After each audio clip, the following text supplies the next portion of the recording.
وصحبه وبارك وسلم. دم یہی تو پانچ ہے مقصود کائنات،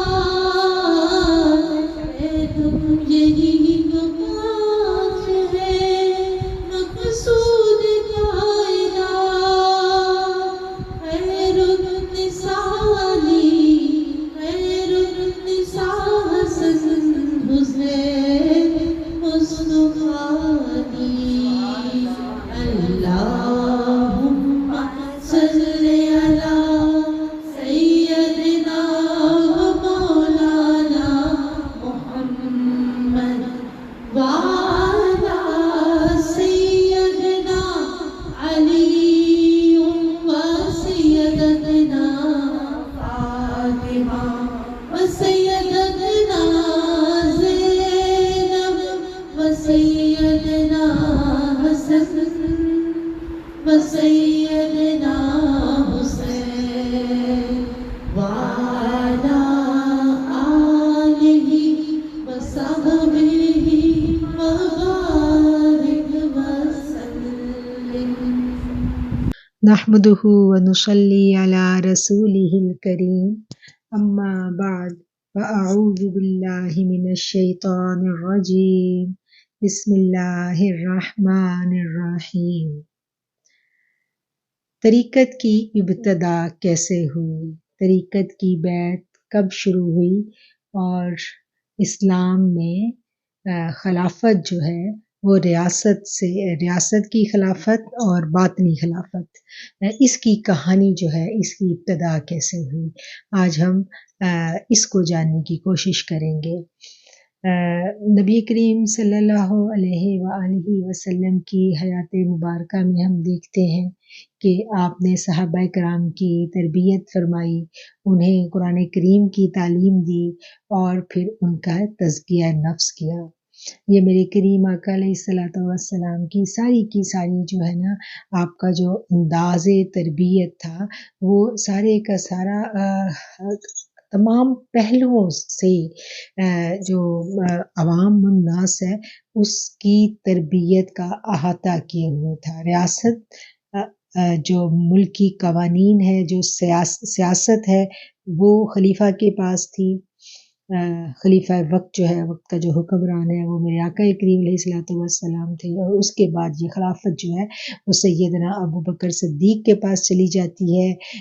وہی سیاسی امور کو بھی دیکھ رہے ہیں، وہی مسجد میں امامت بھی کروا رہے ہیں، اور وہی لوگوں کی، عوام کی باطنی تربیت بھی کر رہے ہیں، ان کا تزکیہ نفس بھی کر رہے ہیں.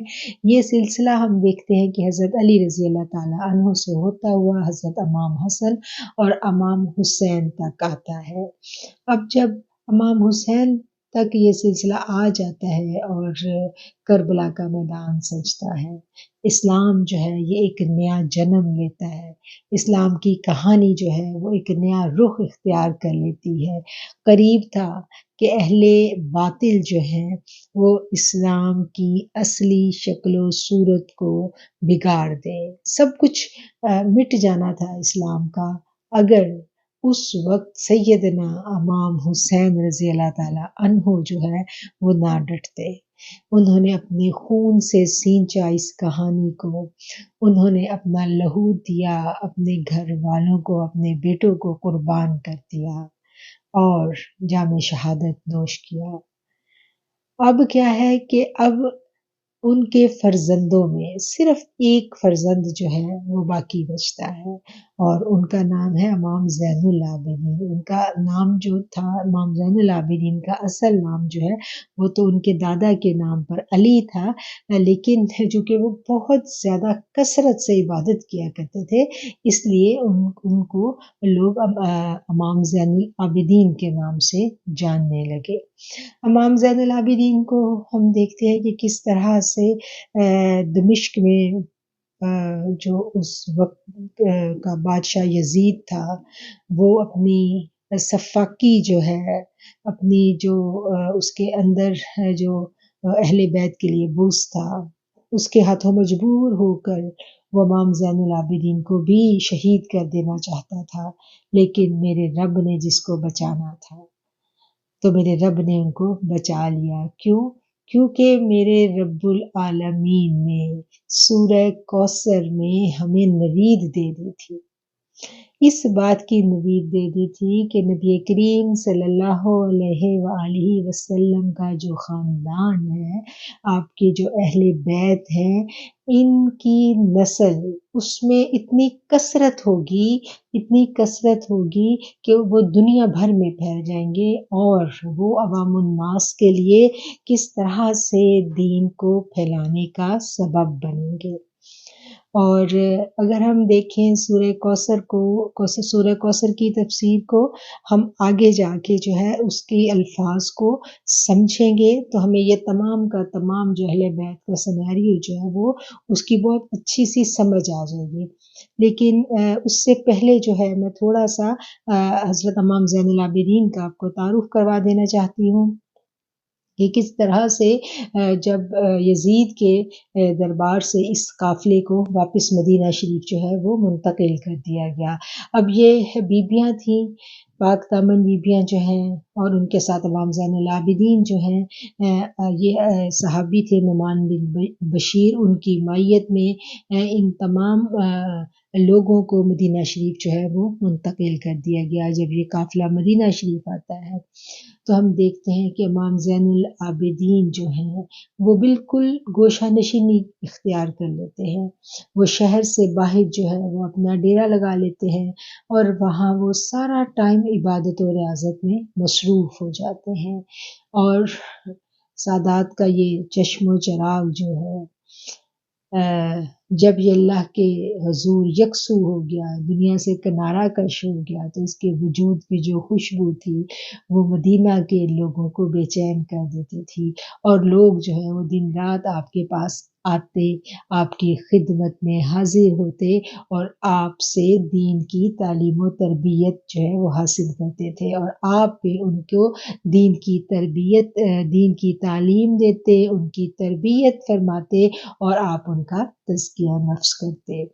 اب کیا تھا کہ اس وقت جو تھا یزید کے بعد اس کا بیٹا ہم دیکھتے ہیں کہ وہ بادشاہ بنتا ہے، اور پھر وہ 40 دن کے بعد وہ 21-22 سال کا نوجوان تھا، اس نے اعلان کر دیا کہ میرے باپ نے یہ سب ظلم و ستم کے بعد بادشاہ جو ہے وہ حاصل کی ہے اور میں اس خلافت کی کرسی پر نہیں بیٹھوں گا۔ اس نے خلافت چھوڑ دی، اور اس کے بعد پھر جو ہے وہ یزید کا جو بیٹا تھا، جو جب اس نے خلافت چھوڑی تو اس کی جو اگلا شخص جو تھا وہ مروان، وہ بیٹھتا ہے مسند خلافت پر، اور وہ شخص جو تھا وہ بہت ظالم انسان تھا، وہ بہت اس کے اندر جو تھا وہ ظلم و ستم اور سختی تھی اس کے اندر۔ عبد المالک بن مروان وہ دیکھتا ہے کہ مدینہ شریف کے باہر انہوں نے ڈیرے لگائے ہوئے ہیں، اور مدینہ کے جو لوگ ہیں، جو مدینہ کی عوام ہیں، ان کے دلوں پر اس شخص کی حکومت ہے۔ ظاہری بیعت تو انہوں نے بادشاہ کی کیونکہ کوئی بادشاہ تو تلوار کی نوک پر بیعت کرواتے تھے، اور جنہوں نے بیعت نہیں کی تھی، جو انصاری موجود تھے ایمان والے، انہوں نے جب بیعت سے انکار کیا تو ان کو قتل کر دیا گیا۔ لیکن کیا تھا کہ جو عام عوام تھی وہ ابھی بھی حضرت زین العابدین ہی کے دیوانے تھے، اور وہ انہی کے پاس ٹائم گزارتے تھے۔ تو بادشاہ نے کیا کیا کہ اس نے حضرت زین العابدین کو پیغام بھیجا اور کہا کہ میرے دربار میں ان کو لایا جائے۔ تو حضرت زین العابدین جو ہیں انہوں نے ان کے دربار میں کہا کہ تم مجھے کیوں بلانا چاہتے ہو؟ تو انہوں نے کہا کہ میں تم سے یہ پوچھنا چاہتا ہوں، تو مجھے اس بات کا جواب دو کہ خلافت تو میرے پاس ہے، لیکن لوگوں کا جو رش ہے، لوگوں کی جو تابع داری اور وفاداری ہے وہ تمہارے ساتھ کیوں ہے؟ تو جب امام نے اس کو کسی بھی جواب دینے سے جو ہے وہ انکار کیا اور اس کے دربار میں جانے سے آپ نے انکار کیا، تو اس نے پھر اپنے فوجی بھیجے اور وہ ان کو بیڑیاں پہنا کر گرفتار کر کے جو ہے وہ بادشاہ کے دربار میں لے کر آئے۔ جب امام جو ہے امام زین العابدین بادشاہ کے دربار میں آتے ہیں تو بادشاہ ان سے کہتا ہے کہ تم نے دیکھا کہ ہماری پاس کتنی قوت ہے، ہم کتنے طاقتور ہیں، اور اس طاقت کی وجہ سے جو ہے ہم نے تمہارے آباء و اجداد کو، تمہارے گھر والوں کو، سب کو جو ہے وہ شہید کر دیا، تو اب تم ہمارے کام میں جو ہے کوئی دخل اندازی مت کرنا۔ تو امام زین العابدین جو کہتے ہیں کہ یہ میرے رب کی رضا تھی، یہ اس میں کوئی تمہاری قوت کا کمال نہیں ہے۔ تو اس نے کہا کہ کیوں کمال نہیں ہے، تمہارے پاس کیا ہے، تم ہمیں دکھاؤ، تمہارے پاس کوئی ہے قوت؟ یہ میری ہی قوت تھی کہ جس نے ان لوگوں کو جو ہے وہ شہید کیا۔ تو اس پر پھر امام زین العابدین جو ہیں وہ تاریخ کی کتابیں ہمیں بتاتی ہیں کہ امام زین العابدین نے 3 دفعہ جو ہے وہ اللہ اللہ اللہ کہا، اور انہوں نے اپنے ہاتھ جو ہیں وہ اٹھائے ہیں تو کیا ہے کہ ان کی بیڑیاں جو ہیں وہ کھل گئی ہیں، اور پھر آپ نے فرمایا کہ اے بادشاہ، تم یاد کرو کہ میرے باپ کو، میرے خانوادے کو شہید کرنے والوں کا اللہ نے کس قدر عبرتناک انجام کیا۔ اب تم اپنی خیر بناؤ، اگر تم مجھے کوئی نقصان پہنچاؤ گے۔ آپ کے لہجے میں ایسی تمکنت تھی، ایسا روب تھا کہ وہ بادشاہ جو ہے وہ ڈر گیا۔ آپ نے کہا کہ تم بیٹھ جاؤ اور تم مجھے کچھ بھی نہیں کہہ سکتے ہو۔ تو درباریوں نے دیکھا کہ وہ بادشاہ جو ہے وہ اسی وقت بیٹھ گیا، اور اس نے فوراً حکم دیا، وہ اس دبدبے میں ایسا لرز گیا کہ اس نے ان کو حکم دیا کہ ان کو لے جاؤ اور ان کو آزاد کر دو۔ وہ پھر آزاد ہو کے اپنی جگہ پہ آ جاتے ہیں، اور پھر وہ اپنی اسی کٹیا میں بیٹھ کے اپنی عبادت و ریاضت میں مشغول ہو جاتے ہیں۔ اور آپ نے کیا کیا کہ آپ نے کتنے خوبصورت جو لوگ ہیں وہ اسلام کو تیار کر کے دیے۔ اور ہم دیکھتے ہیں کہ جس طرح سے اللہ تعالیٰ نے سورہ کوثر میں نبی کریم صلی اللہ علیہ وآلہ وسلم کو خوشخبری دی تھی۔ سورہ کوثر کب نازل ہوئی تھی؟ سورہ کوثر جو ہے اس وقت نازل ہوئی تھی نا کہ جب نبی کریم صلی اللہ علیہ وآلہ وسلم کے فرزند جو ہے وہ دنیا سے تشریف لے جاتے ہیں، اور آپ کے اوپر بہت غم کا ٹائم ہے، اور جو دشمن تھے وہ آپ کو ہر وقت تانے دیا کرتے تھے کہ دیکھو تمہارا تو بیٹا چلا گیا دنیا سے، اب تو تمہارا کوئی نام لیوا ہی نہیں رہے گا، تمہاری تو نسل ختم ہو گئی، تم تو بے اولاد ہی رہ گئے۔ تو پھر ایک دن نبی کریم صلی اللہ علیہ وسلم آپ تشریف فرما ہے، آپ نے آنکھیں اپنی موند لی، اور اس کے بعد آپ نے جب آنکھیں کھولی تو آپ مسکرا رہے تھے۔ صحابہ کرام نے آپ کے چہرے مبارک پر مسکراہٹ دیکھی تو عرض کی کہ یا رسول اللہ، آپ کی اس مسکراہٹ کے پیچھے کیا خوشی کی خبر ہے، کیا وحی ہے؟ یہ صحابہ سمجھ جاتے تھے کہ آقا جب اس طرح اس کیفیت میں ہوتے ہیں تو اس وقت کوئی نہ کوئی وحی جو ہے اس کا نزول ہوتا ہے۔ تو پھر نبی کریم صلی اللہ علیہ وآلہ وسلم نے سورہ کوثر کی تلاوت فرمائی۔ سورہ کوثر کیا ہے؟ سورہ کوثر میں اللہ تعالیٰ فرماتے ہیں بسم اللہ الرحمن الرحیم، انا اعطیناک الکوثر، بے شک ہم نے آپ کو خیر کثیر عطا فرمائی، ہم نے آپ کو کوثر عطا فرمائی۔ اب کوثر کا ایک ترجمہ تو کیا جاتا ہے حوض کوثر، اور مفاتیح الغیب میں جو اس کا ترجمہ کیا گیا خیر کثیر، اور خیر کثیر انہوں نے اس کو حضرت بی بی فاطمہ سے منسوب کیا۔ کس طرح؟ کیونکہ اگر ہم ان حالات کو دیکھیں جن حالات میں یہ سورہ مبارک نازل ہوئی تھی، تو وہ حالات یہی تھے کہ آپ کو دشمن کہہ رہے ہیں کہ تم بے اولاد رہو گے، نعوذ باللہ۔ تو اللہ تعالیٰ کیا کہہ رہا ہے کہ ہم نے تو تمہیں کثرت دے دی، خیر کی کثرت دے دی۔ اب اس خیر کی کثرت میں کیا ہے؟ سب طرح کی خیر، اور پھر اولاد کی خیر۔ اور اولاد، آپ نے اپنی اولاد کس کو کہا ہے؟ آپ نے اپنے بچے کس کو کہا؟ آپ نے اپنے بچے حسن حسین کو کہا۔ اور وہ جو خیر کثیر عطا کی گئی وہ کون تھی؟ وہ بی بی فاطمہ الزہرا تھی۔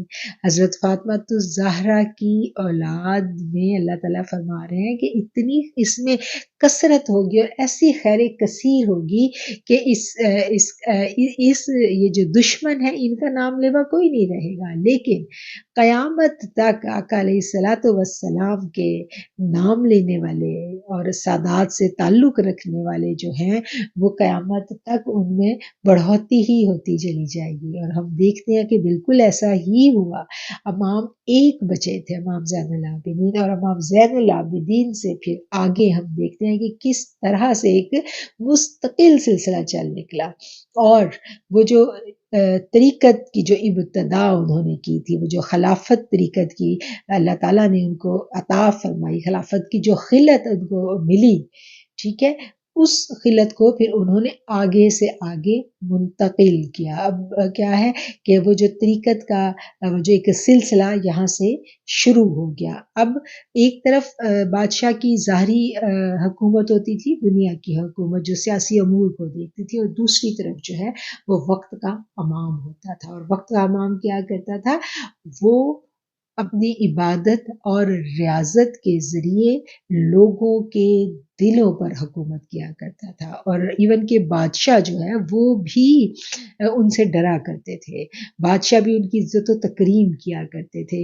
اور وہ ایسے لوگ نہیں ہوا کرتے تھے کہ جن سے بادشاہ تلوار کی نوک پر اپنی مرضی کے فتوے لے لے، نو، ان کا ایمان اتنا اسٹرانگ ہوتا تھا کہ بادشاہ ان سے ڈرتے تھے۔ وہ ایک بادشاہ، یہ اموی دور کے ہی ایک بزرگ ہے نا جن کا قصہ ہے، سادات کے ایک بزرگ تھے کہ جو اپنے یہ اموی خلیفہ ہی تھے، تو 18 سال اس بادشاہ نے ان بزرگوں کو، ان امام صاحب کو سونے کی اشرفیاں جو ہیں جس کے اوپر دربار کی مہر لگی ہوتی ہے، سر بمہر بند جو اشرفیوں کی تھیلیاں جو تھیں، وہ 18 سال ان کو بیچی، 18 سال، ہر سال وہ تحفے میں ان کو اشرفیاں بیچتے، اور 18 سال کے بعد بادشاہ کو کوئی فتویٰ لینے کی ضرورت آئی، تو بادشاہ ان کی خدمت میں حاضر ہوتا ہے اور ان سے کہتا ہے کہ تم فتویٰ دو، اور وہ امام صاحب انکار کر دیتے ہیں، وہ کہتے ہیں کہ دین اس کی اجازت نہیں دیتا، شریعت کے خلاف ہے یہ فتویٰ، میں نہیں دوں گا۔ تو وہ آگے سے کہتے ہیں کہ 18 سال تمہیں میں نے سونے کی اشرفیاں دی ہیں۔ تو وہ امام صاحب اندر جاتے ہیں اور جا کے وہ اشرفیوں کی جو 18 کی 18 تھیلیاں اسی طرح ان کے اوپر مہریں لگی ہوئی ہیں، ان کو کسی نے کھولا بھی نہیں، 18 سال کی وہ تھیلیاں لا کے بادشاہ کے ہاتھ پہ دھر دیتے ہیں۔ یہ وہ لوگ تھے، یہ وہ امام تھے طریقت کے، جو بی بی فاطمہ الزہرا کی نسل سے تھے، جنہوں نے واقعتاً دین کو بچایا۔ اور آج تک جو ہے ہم دیکھتے ہیں کہ جتنے بھی سادات ہمیں نظر آتے ہیں صوفیہ کرام کی شکل میں، جیسے حضرت علی حجویری، حضرت جو ہیں بری امام سرکار، اور بڑے صغیر میں جتنا بھی جن صوفیہ کے ذریعے جو اسلام آیا ہے، وہ سارے کے سارے سادات گھرانوں سے تھے۔ اس طرح ان کی تربیت ہوتی رہی، ان کو خلافت ملتی رہی، اور پھر وہ آگے روحانی تربیت کرتے رہے۔ تو یہ وہ وقت تھا جب طریقت جو تھی وہ شریعت سے جدا ہوئی، اور پھر اس کی یہ ابتدا ہو گئی، اور پھر اس کا پورے کا پورا ایک ہسٹری ہے، ایک سلسلہ ہے کہ جو چلتا چلا آیا۔ پھر جس طرح سے ہم دیکھتے ہیں کہ کس طرح سے حضرت جو تھے حضرت امام زین العابدین جو ہیں، انہوں نے تربیت فرمائی، حضرت حسن بصری کی، پھر اس کے بعد ہمیں امام باقر نظر آتے ہیں، امام موسیٰ کاظم نظر آتے ہیں، حضرت جو شیخ عبد القادر جیلانی ہے، وہ بھی ہم دیکھتے ہیں کہ حسنی حسینی سید ہیں، اور ان کی والدہ کی باتیں ہم پڑھتے ہیں، ان کی کہانی ہم پڑھتے ہیں، تو بلند مرتبہ لوگ تھے، یہ سب بلند مرتبہ لوگ تھے، اور نبی کریم صلی اللہ علیہ وآلہ وسلم کے دین کے لیے انہوں نے پوری تندہی کے ساتھ جو اپنی خدمات انجام دی۔ جب جب اسلام کو ضرورت پڑی خون کی، تو کبھی بھی اس سادات کے خون نے انکار نہیں کیا۔ انہوں نے جہاں ضرورت پڑی انہوں نے اپنا خون بہایا، جہاں ضرورت پڑی انہوں نے اپنی قربانیاں پیش کی، اور دین کی سربلندی کے لیے انہوں نے انتھک کوشش کی اور محنت کی، اور آج تک ہم دیکھتے ہیں کہ ہمیں یہ سلاسل جو ہے، یہ جو سلاسل ہم دیکھتے ہیں نا، یہ جو آ رہے ہیں سلاسل، یہ آج تک سلاسل جو ہیں، ان میں یہ فیض جو ہے یہ ایک لڑی میں پرویا ہوا ہم تک پہنچ رہا ہے۔ تو یہ تو وہ بات تھی کہ شریعت جو ہے وہ طریقت سے کب جدا ہوئی، اور اس کے جو ابتدا ہے وہ حضرت امام زین العابدین سے ہوتی ہے، اور جو اہل بیت کا جو گھرانہ ہے۔ اچھا، اب ہم یہ بھی دیکھ لیں کہ جو اہل بیت کا جو فیض ہے، اس کو پانے کے لیے کیا ضروری ہے. بحیثیت مسلمان نبی کریم صلی اللہ علیہ وآلہ وسلم نے اپنی امت کو کیا ہدایات کی، ہمیں یہ بھی معلوم ہونا چاہیے، ہمیں پتہ ہونا چاہیے کہ آقا علیہ السلام نے اپنے اہل بیت کی جو شان بیان کی، جو حرمت بیان کی، اور امت کو جو ہدایت دی. ایک آیت جو ہے آیت مودت جس کو کہا جاتا ہے، اس کے بارے میں تو ہم جانتے ہیں نا، اس کے بارے میں ہم نے پچھلے لیکچر میں بھی غالباً گفتگو کی تھی کہ اللہ تعالیٰ جب لوگ آئے تھے، صحابہ کرام اکٹھے ہو کے آئے تھے، انہوں نے پیسے نبی کریم صلی اللہ علیہ وسلم کی خدمت میں ہدیہ کیے تھے پیسے،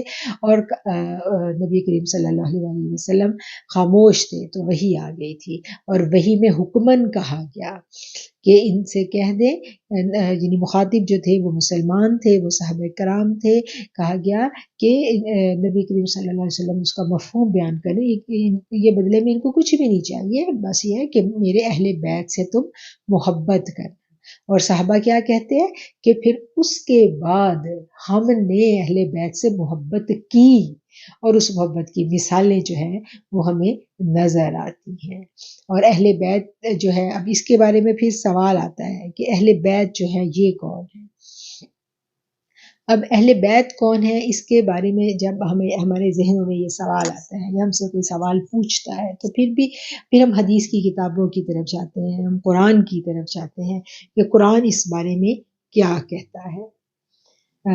یہ نبی کریم صلی اللہ علیہ وسلم کا زمانہ ہے، آپ نے حجۃ الوداع کیا، سن جو ہے وہ غالباً 10 ہجری ہے، حج کے بعد آپ واپس لوٹ رہے ہیں، اور 18 ذی الحجہ کا دن ہے. مکہ اور مدینہ کے درمیان ایک خم جگہ آتی ہے، وہاں پر جو ہے آپ نے قیام فرمایا، اور آپ نے صحابہ یہ فرماتے ہیں کہ ہم نے اس جگہ پر ایک نبی کریم صلی اللہ علیہ وسلم کے لیے ایک ممبر بنایا، اور آپ اس کے اوپر آپ تشریف فرما ہوئے، اور پھر آپ نے ہمیں خطبہ دیا. اور اس خطبے کے چند جو پوائنٹس ہیں وہ میں یہاں پیش کرنا چاہوں گی، تاکہ ہمیں پتہ چل سکے کہ اہل بیت سے محبت کس قدر ضروری ہے. اور اسپیشلی جو طریقت کے رستے پہ چلنے والے ہیں، ان کی راہیں کبھی بھی ان کے لیے کشادہ نہیں ہوتی جب تک یہ اپنی نسبت اہل بیت سے مضبوط نہ کریں. یہ بہت کی پوائنٹ ہے. اگر اہل بیت سے نسبت مضبوط نہیں ہوگی تو کوئی معرفت کے رستے پہ نہیں چل سکتا. اہل بیت کی محبت کے بنا ایمان جو ہے اس کی حلاوت ہم نہیں پا سکتے. تو آپ صلی اللہ علیہ وسلم نے جو خطبہ ارشاد فرمایا، اس کے چند پوائنٹس جو ہیں میں یہاں عرض کروں گی. آپ نے کہا، لوگوں قریب ہے کہ اللہ کا فرشتہ میرے پاس آئے اور میں اس کی دعوت کو قبول کر لوں. لوگوں آگاہ ہو جاؤ، میں تم میں 2 چیزیں چھوڑے جا رہا ہوں، ایک قرآن کریم اور دوسرا اپنے اہل بیت. جو ان کو پکڑ لے گا وہ ہدایت پر ہوگا. قرآن کریم ہدایت ہے، قرآن کریم نور ہے. جو اس کو پکڑے گا وہ ہدایت پر ہوگا، جو اس کو چھوڑ دے گا وہ گمراہ ہو جائے گا. اب اس سے ہمیں کیا پتہ چل رہا ہے کہ قرآن کا علم حاصل کرنا ہم سب کے لیے ضروری ہے، لازم ہے. قرآن کو پڑھنا، ناظرہ پڑھنا، اس کا بھی بہت اجر و ثواب ہے. وہ بھی ہم نے اس کو بھی، یہ نہیں ہے کہ اس کو ہم نے پڑھنا چھوڑ دینا، اس کو بھی ہم نے پڑھنا ہے، لیکن اس کے ساتھ ساتھ قرآن کا علم حاصل کرنا اور اس پہ غور و فکر کرنا، اس سے ہدایت طلب کرنا، یہ ہمارے لیے لازم قرار دے دیا گیا. کیونکہ نبی کریم صلی اللہ علیہ وسلم فرما رہے ہیں کہ قرآن ہدایت ہے، نور ہے. جو اس کو پکڑے گا وہ ہدایت پر ہوگا، اور جو اس کو چھوڑ دے گا وہ گمراہ ہو جائے گا. اور دوسری بھاری چیز میرے اہل بیت ہے. میں اپنے اہل بیت کے معاملے میں تمہیں اللہ سے ڈراتا ہوں، ان کے بارے میں اللہ کا خوف دلواتا ہوں. یہ بڑی ایک امپورٹنٹ بات ہے جو آقا علیہ الصلوۃ والسلام جو ہے وہ یہاں پر جس کا ہمیں حکم دے رہے ہیں. کیا کہہ رہے ہیں کہ اس کے بارے میں تمہیں ڈراتا ہوں اور اللہ کا خوف دلواتا ہوں. نبی کریم صلی اللہ علیہ وسلم کو تو اللہ نے سب بتا دیا تھا نا وحی کے ذریعے کہ ان کے اہل بیت کے ساتھ جو ظلم ہونے والا تھا، جو ظلم جو ہے وہ مسلمان ہی کرنے والے تھے. تو آپ تنبیہ کر رہے ہیں، آپ ڈرا رہے ہیں لوگوں کو کہ ڈر جاؤ۔ پھر حضرت عائشہ رضی اللہ تعالیٰ عنہ سے مروی ایک حدیث ہے کہ بی بی فرماتی ہیں، حضرت عائشہ رضی اللہ تعالیٰ عنہ فرماتی ہیں کہ ایک دن نبی کریم صلی اللہ علیہ وسلم نے کالے رنگ کی ایک منقش چادر اوڑھی ہوئی تھی کہ حضرت سیدہ فاطمہ الزہرا جو ہیں وہ اپنے بچوں کے ساتھ تشریف لاتی ہیں، آگے آگے بچے ہیں، حسن ہیں، حسین ہیں، تو میرے نبی کریم صلی اللہ علیہ وسلم اپنی چادر کو کشادہ کر دیتے ہیں، اس میں حسن کو چھپا لیتے ہیں، پھر حسین آتے ہیں، اس کو بھی اپنی چادر میں چھپا لیتے ہیں، پھر آپ کی پیاری بیٹی آتی ہے تو پھر آپ سیدہ فاطمہ الزہرا کے اوپر وہ چادر ڈالتے ہیں، اور حضرت علی آتے ہیں تو آپ حضرت علی کے اوپر بھی وہ چادر جو ہے وہ ڈال دیتے ہیں۔ اب کیا ہے کہ یہ پانچوں، علی، فاطمہ، حسن، حسین اور میرے کریم آقا علیہ السلام، یہ پانچوں کے پانچوں جو ہے یہ اس چادر میں چھپ جاتے ہیں۔ اور پھر حضرت عائشہ رضی اللہ تعالیٰ عنہ فرماتی ہیں کہ نبی کریم صلی اللہ علیہ وسلم نے سورہ احزاب کی یہ آیت تلاوت فرمائی، انما یرید اللہ لیذہب عنکم الرجس اہل البیت ویطہرکم تطہیرا، اور اللہ یہ چاہتا ہے کہ اے اہل بیت، اللہ تم سے ہر قسم کے گناہ کا میل دور کر دے اور تمہیں کامل طہارت سے نواز دے اور بالکل پاک اور صاف کر دے۔ یہ دیکھیں، اب یہاں پر یہ بڑی امپورٹنٹ بات ہے کہ اس اہل بیت میں یہ جو چادر جو اڑائی گئی اس میں کون کون تھا؟ اس میں یہ 5 لوگ تھے۔ اسی سے پھر وہ جو کانسیپٹ آیا نا 5 تن پاک کا، کہ یہاں پر آپ نے دعا کی ہے نا کہ ان کو تطہیر عطا فرما، تو یہ جو 5 تن پاک کا جو ہے نا، 5 تن پاک ہم لوگ کہتے ہیں اور ہم لوگوں کو پتہ ہی نہیں ہوتا کہ 5 تن پاک کیا ہے، تو یہاں پر اس واقعہ سے پھر 5 تن پاک کا کانسیپٹ جو ہے وہ ہمیں ملتا ہے۔ اور پھر جب یہ راوی کہتے ہیں کہ جب ہم نے یہ حدیث جو ہے یہ سنی، اور انہوں نے جو اس وقت کے بزرگ صحابی تھے وہ کہتے ہیں کہ ہم نے جب یہ اس حدیث کے بارے میں ان سے پوچھا، اہل بیت کے بارے میں ہم نے ان سے سوال کیا، جو پچھلی حدیث میں نے بیان کی تھی کہ ان کے بارے میں، اہل بیت کے بارے میں ڈرتے رہنا، تو اس حدیث کے بارے میں جب انہوں نے پوچھا، حضرت زید بن ارقم سے جب جا کے پوچھا وہ کہ آپ ہمیں بتائیں کہ ان میں کون کون شامل ہے، تو پھر انہوں نے جواب دیا کہ ان میں یہ 5 لوگ جو ہیں یہ شامل ہیں، حضرت فاطمہ، حضرت حسن، حسین اور حضرت علی رضی اللہ تعالیٰ عنہ جو ہے یہ شامل ہیں اس اہل بیت میں۔ اب اور پھر اس کے بارے میں ایک اگلی بات جو واضح ہو جانی چاہیے کہ یہ جو اہل بیت جن کو نبی کریم صلی اللہ علیہ وسلم نے قرار دے دیا، اور ان کی پھر حرمت جو ہے وہ تمام امت کے لیے جو لازم آ گئی، پھر آپ دیکھیں کہ اہل بیت جو ہے ان کو صدقہ جائز نہیں ہے، وہ لوگ صدقہ نہیں لیتے، ان کے اوپر صدقہ جائز نہیں ہے، ان کو آپ ہدیہ دے سکتے ہیں، وہ صدقہ نہیں لے سکتے، ٹھیک ہے نا، تو یہ وہ والے لوگ ہیں۔ پھر ہم دیکھتے ہیں کہ اہل بیت کی حرمت کی ایک اور بات، جو ایک اور واقعہ میرے ذہن میں آ رہا ہے، میں آپ لوگوں کو سناؤں گی۔ حضرت جو واقعہ مباہلہ کا جو واقعہ مباہلہ کے بارے میں تھوڑا سا میں بتا دوں کہ یہ نجران کے عیسائی تھے، ان کے ہاں یعنی اس دور میں یہ رواج ہوتا تھا کہ جب کسی بارے میں کوئی آپس میں اختلاف ہے، ایک دوسرے کو جھوٹا ثابت کرنا ہے، تو اس کے لیے پھر دونوں فریقین جو ہوتے تھے وہ اپنے اپنے اہل خانہ کو لے آتے تھے، تو وہ جو نجران کے عیسائیوں کا جو گروہ تھا وہ آقا علیہ السلام کے پاس آتا ہے اور وہ کہتا ہے کہ تم بھی آپ بھی اپنے خاندان کو لے آؤ، اپنے گھر والوں کو لے آؤ، اور ہم بھی لے آتے ہیں، اور پھر وہ لوگ کھلے میدان میں جا کے ایک دوسرے کے لیے بد دعا کرتے تھے کہ جو بھی ان میں سے جھوٹا ہے اس پہ اللہ کی لعنت اور اللہ کا عذاب ہے۔ تو اس وقت آپ دیکھیں آقا علیہ السلام اس وقت کس کو لے کے گئے؟ اپنے گھر والوں کو لے کے جانا تھا نا، تو آپ کس کو لے کے گئے؟ آپ اس وقت اپنی پیاری بیٹی فاطمہ کو، حضرت علی کو، حضرت حسن اور حسین کو لے کے گئے۔ تو کیا ہے کہ یہی وہ 5 تن پاک تھے جن کو آقا کریم نے کیا اپنے گھر والے ڈکلیئر کیا۔ اور پھر آپ نے ان کے بارے میں کیا کہا کہ ان کے بارے میں اللہ سے ڈرتے رہنا اور ان سے محبت کرنا۔ تو کیا یہ صرف اسی وقت کے لیے تھا، اسی دور کے لیے تھا. قرآن تو رہتی دنیا تک کے لیے ہے، اسلامی کی ہسٹری اور حدیثوں کے احکامات تو رہتی دنیا تک کے لیے. یہ حکم ہمارے لیے بھی ہے. اگر ہم اس کو سمجھیں تو ہمیں اندازہ ہو کہ یہ ہمارے لیے بھی حکم ہے کہ ہم اس بارے میں اللہ سے ڈرتے رہیں. ہمارے ارد گرد اگر کوئی سادات ہیں تو کیا ہم نے کبھی ان کے لیے کوئی ہدیہ نکالا؟ اگر کوئی ضرورت مند سادات ہے، سادات کو تو صدقہ نہیں لگتا، نہ سادات کو زکوٰۃ لگتی ہے. تو یہ بھی ہمارے کرنے کے کاموں میں سے کام ہے نا، کہ ہم اپنی کمائی میں سے کچھ ہدیہ ان کے لیے مخصوص کریں، کیونکہ ان کو تو ہدیہ لگتا ہے، وہ تو مانگتے بھی نہیں ہیں. ہمیں پتہ ہونا چاہیے کہ کون سا سادات ہے جو ضرورت مند ہے اور جس کو زکوٰۃ نہیں لگتی، جس کو صدقہ نہیں لگتا، اس کو ہدیہ لگتا ہے. اس کا مرتبہ ہمیشہ اللہ تعالیٰ نے اس کا مرتبہ جو ہے وہ ہمیشہ جدا رکھا ہے زکوٰۃ کا، وہ قیامت تک جدا ہی رہے گا.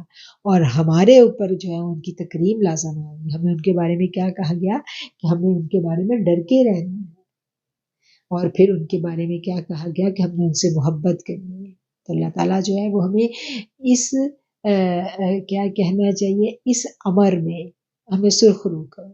ہم تو غافل ہوئے پڑے ہیں نا، تو اللہ ہمیں ہمت دے، ہمیں توفیق دے کہ ہم سادات سے محبت کا حق ادا کر سکیں، ہم سادات کی خدمت میں اپنا حق جو ہے وہ ادا کر سکیں. اگر ہم سادات کے لیے ہدیہ نکالتے ہیں تو یہ ہماری سعادت ہے کہ اللہ نے ہمیں ہمت اور توفیق دی. ہماری کمائی پر ان کا حق ہے، کیونکہ دیکھیں تحفہ کس کو دیا جاتا ہے، صدقہ کس کو نہیں لگتا بتائیں.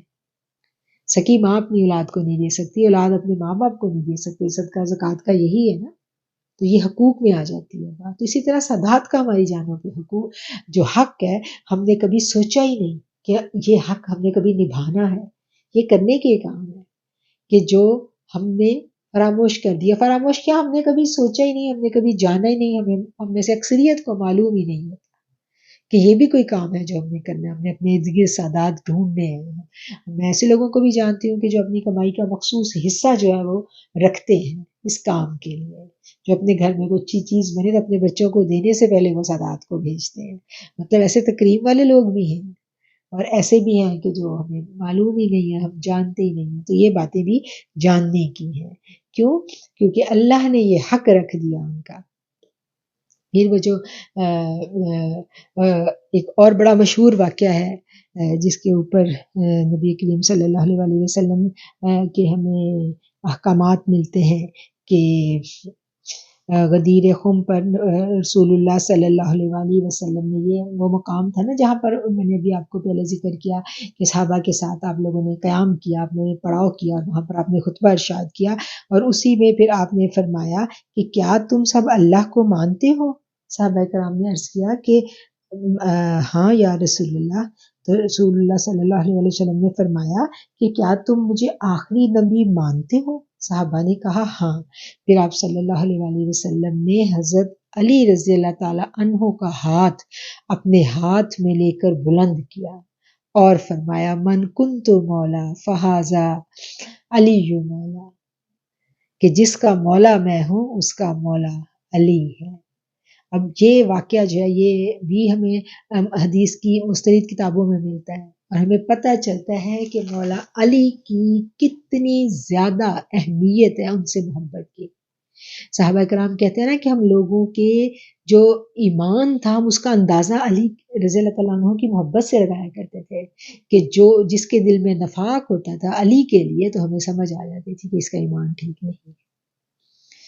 ایک اور حدیث ہے نا کہ اے اللہ جو علی سے محبت رکھے تم بھی اس سے محبت رکھو، اور جو علی سے دشمنی کرے تو اے اللہ تو بھی اس سے دشمنی کر.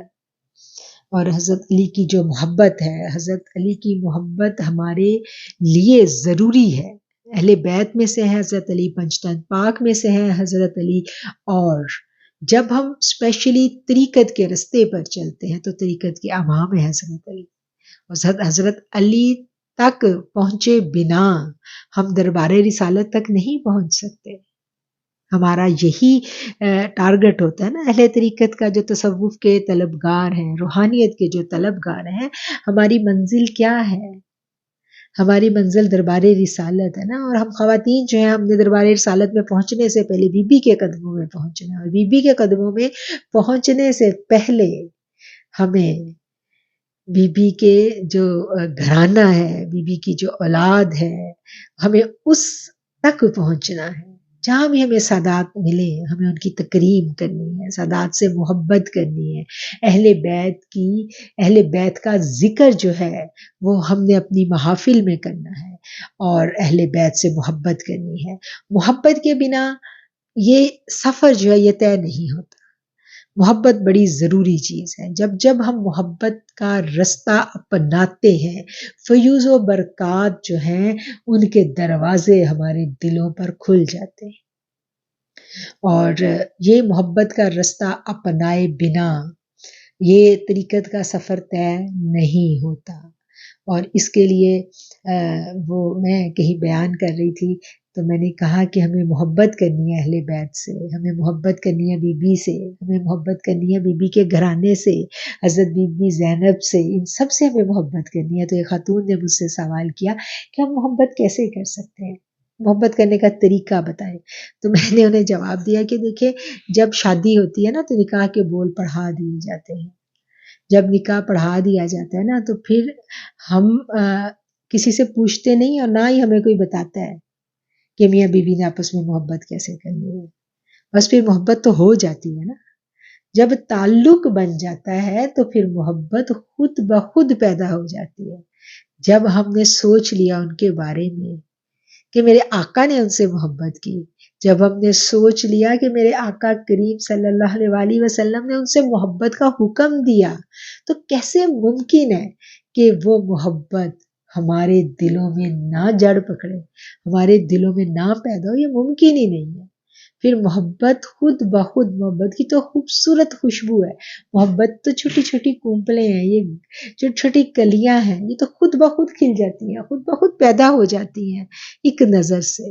ایک نظر جب چشم تصور میں ہم بی بی کو دیکھتے ہیں، بی بی کے گھرانے کو دیکھتے ہیں، بی بی زینب سلام اللہ علیہ کا چہرہ ہماری اکھیوں میں آتا ہے، تو محبت تو خود بخود پیدا ہو جاتی ہے۔ پھر ہمارا جی چاہتا ہے ان کے بارے میں جاننے کو، پھر ہمارا جی چاہتا ہے کہ ہمیں بکس ملے، ہم ہسٹری کو پڑھیں، ٹھیک ہے نا۔ تو آج تو انٹرنیٹ ہمارے پاس موجود ہے، ہمیں اس کے اوپر بہت کچھ مل جاتا ہے، ہم بہت آسانیوں کے ساتھ بہت کچھ جان لیتے ہیں۔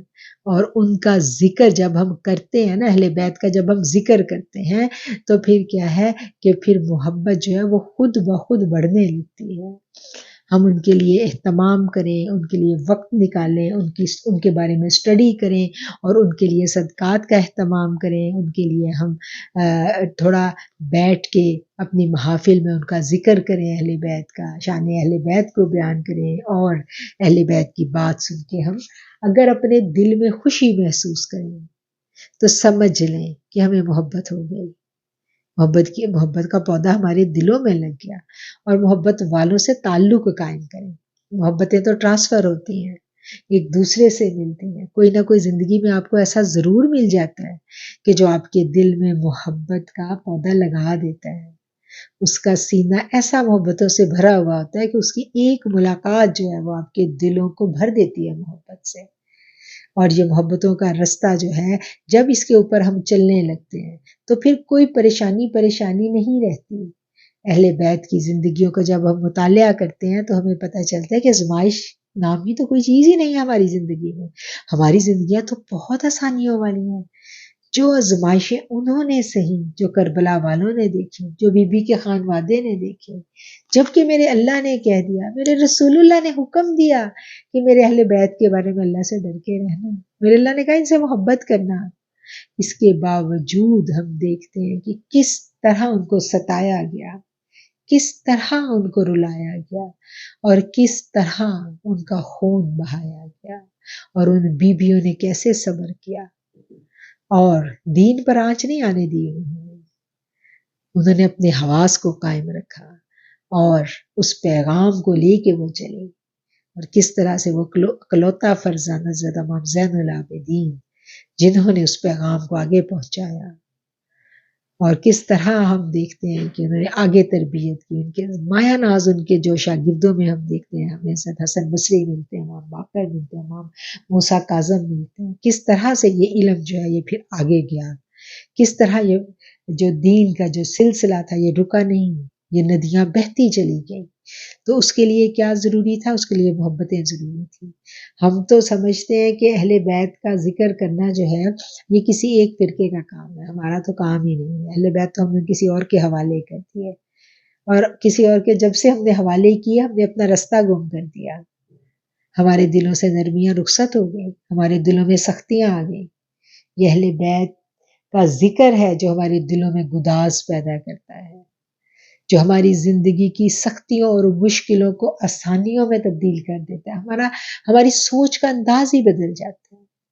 ہم سورہ کوثر کو پڑھتے ہیں نا تو اللہ تعالیٰ کیا کہہ رہے ہیں کہ ہم نے تمہیں خیر کثیر عطا کی، اس کے آگے کیا ہے؟ اِنَّا أَعْطَيْنَاكَ الْكَوْثَرَ فَصَلِّ لِرَبِّكَ وَانْحَرْ، بس تم اپنے رب کے لیے نماز پڑھو اور قربانی دو۔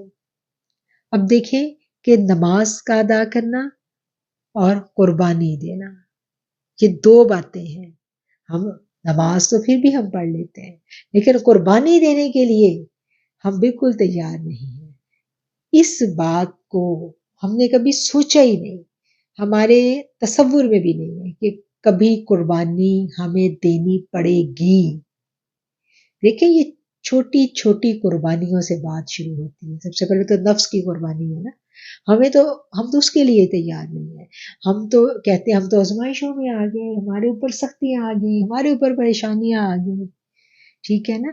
اگر بیماری آتی ہے تو ہم اس کے لیے واویلا مچاتے ہیں۔ تو میں کہتی ہوں حضرت امام زین العابدین کو دیکھو، وہ بیمار شخص، وہ بیمار تھے اور ان کے سامنے کتنا خون بہا، اور پھر انہوں نے اس بیماری میں کتنا سفر کیا، ٹریولنگ کس طرح اپنے خاندان کی خواتین کو کس طرح انہوں نے دیکھا، اپنے باپ کو کس طرح انہوں نے دیکھا، اپنے بھائیوں کو کس طرح انہوں نے دیکھا، کیا کیا انہوں نے نہیں دیکھا، اور پھر بھی ہمیں کہیں ان کا کوئی شکوہ نظر نہیں آ رہا۔ رب کی رضا پہ راضی تھے، اور رب سے دعا کرتے تو رب ان کی دعا رد کر دیتا، لیکن وہ رب کی رضا پہ راضی رہنے والے لوگ تھے۔ اور اسی چیز کو ہم دیکھتے ہیں، یہ جو ہمیں سورہ کوثر میں درس دیا جاتا ہے۔ ہم کہتے ہیں نا کہ ہمیں خیر کثیر تو مل جائے، ٹھیک ہے نا، اور ہمارا دشمن تو برباد ہو جائے، لیکن اس کے لیے جو سفر ہمیں سورہ کوثر میں بتایا گیا ہے، سورہ کوثر میں پورے کا پورا زندگی کا طریقت کا فلسفہ بیان کر دیا گیا ہے۔ یہ 3 آیتوں کی صورت ہے، لیکن اس میں اتنا بڑا میسیج اگر ہم اس کو دیکھیں، فَصَلِّ لِرَبِّكَ وَانْحَرْ، تم اپنے رب کے لیے نماز پڑھو اور قربانی کرو۔ اِنَّ شَانِئَكَ هُوَ الْأَبْتَرُ، بے شک تمہارا دشمن جو ہے وہ ابتر رہے گا، بے اولاد رہے گا، برباد ہوگا تمہارا دشمن۔ اب ہمیں اس کی جو پہلی آیت ہے، ہم اس پہ بھی بہت خوش ہیں کہ خیر کثیر ہمیں مل گئی، اور ہم اس کی آخری آیت پہ بھی ہم اس کو وظیفے کے لیے پڑھ لیں گے۔ ہمیں کوئی کہے گا کہ بھئی اب ہم کہتے ہیں ہمارے کوئی پرابلمز ہیں آج کل، جو ہمیں بہت زیادہ یہ وظیفوں کا شوق ہے، تو ہم کہتے ہیں ہمارے مسائل ہیں، اس کے لیے ہم وظیفہ ہمیں کوئی بتاؤ، بھئی سورہ کوثر کا وظیفہ کرو تو ہمارا دشمن برباد ہو جائے گا۔ وہ سورہ کوثر اسی وقت اثر کرے گی جب ہم اس کی سینٹر والی آیت کو سمجھیں گے۔ اگر ہم سینٹر والی آیت کو سمجھ گئے، ٹھیک ہے نا، ہم نے قربانی دی، نفس کی قربانی، خواہش کی قربانی، ٹھیک ہے نا۔ بڑی قربانیاں تو ابھی بڑی دور ہیں، اپنی ذات کا سفر اگر ہم اپنی ذات سے ہی شروع کریں تو آپ دیکھیں ہم تو اسی میں پورے نہیں اترتے۔ نماز کو قائم کرنا، کون سی نماز؟ حضوری کی نماز، جس میں ہم واقعتاً اللہ کے حضور چلے جائیں، ہمارے اور رب کے درمیان کچھ بھی نہ رہ جائے۔ وہ والی نماز اگر ہم قائم کرنے میں کامیاب ہو جاتے ہیں تو اگلا سٹیپ کیا ہے؟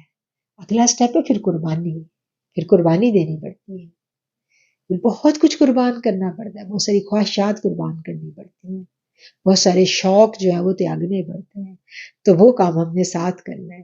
نماز قائم کرنی ہے اور اس کے ساتھ کیا کرنا ہے؟ قربانی دینی ہے۔ اب یہ نہیں ہے کہ صرف جانور ذبح کرنا ہی قربانی ہے، نو، قربانی بڑا وسیع مفہوم اپنے اندر رکھتی ہے، ہر چیز کی قربانی۔ جب ہم نے ہر چیز کی قربانی دے دی تو پھر اس کے بعد نوید سنائی گئی ہے کہ جب تم یہ پورا کر جاؤ گے تو پھر کیا ہے؟ اِنَّ شَانِئَكَ هُوَ الْأَبْتَرُ، تمہارا دشمن بے اولاد رہے گا. اور کیا ہے کہ دشمن بے اولاد ہوگا، تمہاری جو اولاد ہے وہ پھلے پھولے گی، وہ پھیلے گی اور فیض یاب ہوگی. اب ہم دیکھتے ہیں کہ اہل بیت نے کہاں قربانی دی.